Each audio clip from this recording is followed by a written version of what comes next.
It's not fair. Stuck at home another day. I am so bored. Hey, I have an idea. Since I'm stuck at home and you're stuck at home, why don't we have an Easter egg hunt together?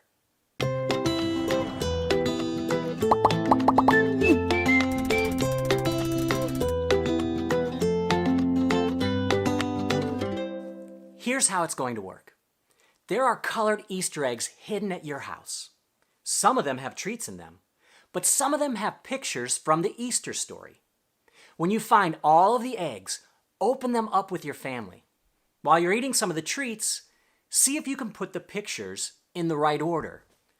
It's okay if you don't get it right the first time. We'll figure it out together. Are you ready?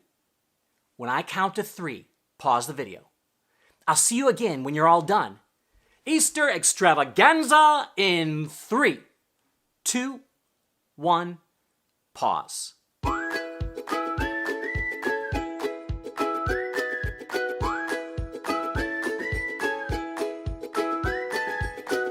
Nice job! You found all the Easter pictures. Let's see if you know what order they go in. Hold up what you think is the first picture. I'll give you a second. Are you holding it up? Okay, good. Let's see if you're right. Is this the picture you picked? If not, that's okay.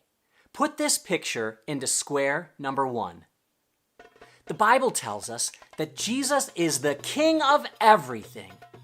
One day, as Jesus was entering the city of Jerusalem, his disciples brought him a donkey to ride on. As Jesus was riding through town, a big crowd of people gathered around him. The people spread their coats and palm branches on the ground in front of Jesus. At that time, that's how people welcomed kings and heroes. Altogether, they shouted out to Jesus, "Hosanna! Blessed is the one who comes in the name of the Lord!" Okay, we're ready for the next picture. Hold up what you think is picture number 2. Go ahead, I'll wait. Are you holding it up? Okay, let's see if you're right. Is this the picture you're holding up? If so, great job! Put this picture onto square number 2. Days later, Jesus gathered his 12 disciples together for a special dinner. While they were eating, Jesus told them some shocking news. One of them, a disciple named Judas, was going to have Jesus arrested. Nevertheless, Jesus took a loaf of bread. He tore off some pieces and gave them to his disciples. Then he said, "When I'm gone, this bread will remind you of my body, which is going to be broken for you." Then he took a cup filled with red wine. He gave it to his disciples and said, "This drink will remind you of my blood, which is going to be poured out for you, so that the bad things you do can be washed clean." Okay, it's time for our next picture.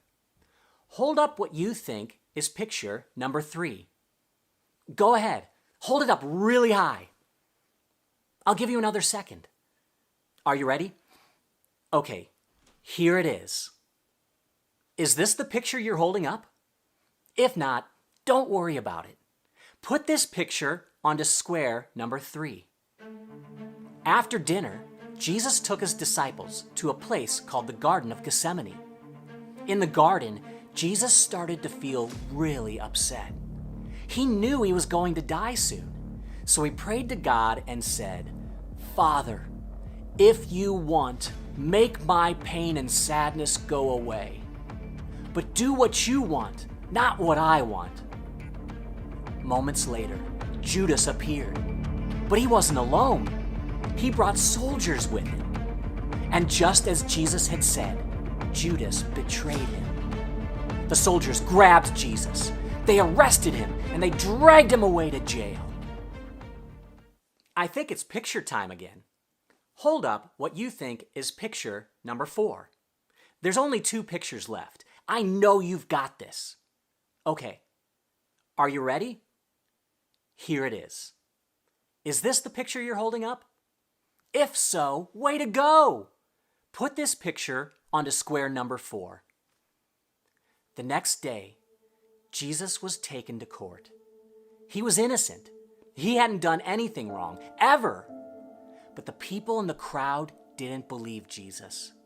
They didn't think he was the Son of God or the King of anything. So they shouted for Jesus to be punished. "Crucify him!" they shouted, which means put him to death. And that's what they did. First, they nailed one of his hands to the cross. Then the other hand. Then they nailed his feet to the cross. And Jesus hung there until he died. Even though it was daytime, the whole sky turned dark as night.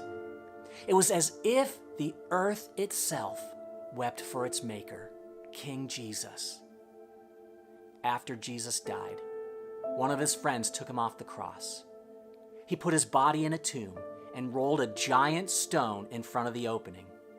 It was the saddest day ever. But it didn't stay sad.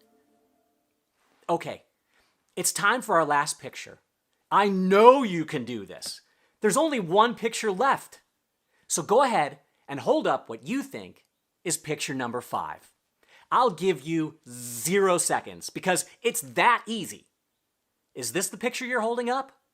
If not, something has gone terribly wrong.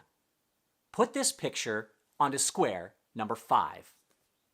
3 days later, some women went to see the tomb. When they got there, there was a powerful earthquake.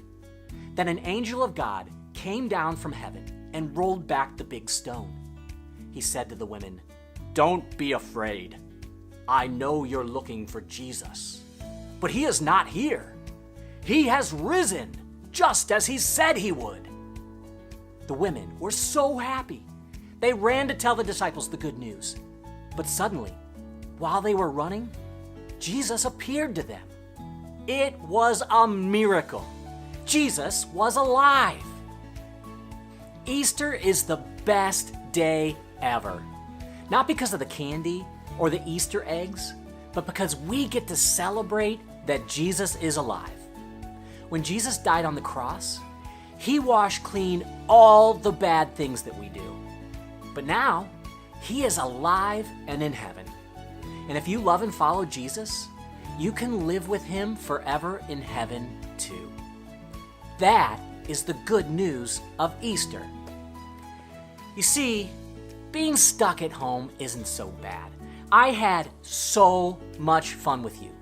So here's my challenge. Now that you have the story pictures in order, glue them down. Then take turns telling the Easter story to your family.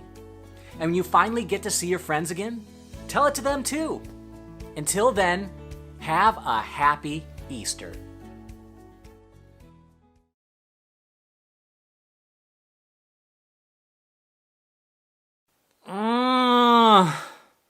I'm so bored again. What should I do?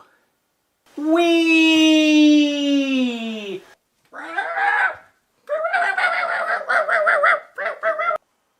Hi.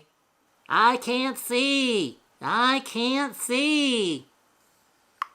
Oh, that's better.